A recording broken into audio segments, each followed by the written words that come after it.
对，许志永他是中国维权运动当中一个非常重要的人物，那和很多其他的维权律师、维权人士一样，他们就是希望在法律的框架内来推动法治的进步、人权的进步。从孙志刚事件开始，到后来成立公盟，到后来他发起新公民运动，都是遵循这样一个原则。但是当局不能够容忍的是，整个的这样一个维权运动，它越来越多的开始具有某种组织化和街头化。当然，这还是在法律的框架内，无论是公民聚餐啊，这种非正式的联合呀，还是街头的一种表达或者抗议，这当然都是不违法的。但是当局在他的那种意识形态下，这维稳的思维之下，他认为这种组织化和街头化的民间维权活动对这个体制是一个很大的威胁。我想这个应该是当局把许志永判刑4年，以及镇压民间维权运动的一个原因。中国的政治形势呢，从2方面来看，一方面就是高层，江泽民啊、胡锦涛啊、习近平啊，以及他们相互之间的这种关系。但是在我看来，更重要的，能够真正的引领中国变化的是底层，是民间的记者、律师、访民、普通的网民，这些人。他们的这种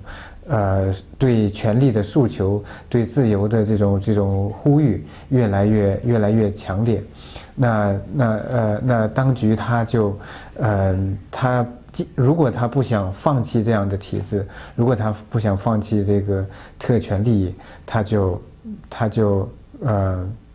只有很有限的选择。所以最自然的就想到了镇压。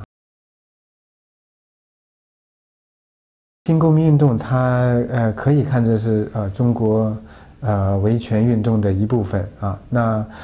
新公民运动，它和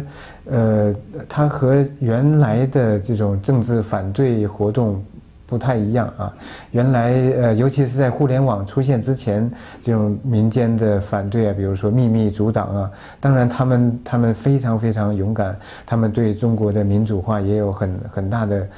推动。付出了很大的代价，但是有了互联网之后，那公民之间的这种联合越来越容易。那新公民运动它不是一个严密的组织，它其实没有领导，没有纲领，没有固定的成员，也没有章程，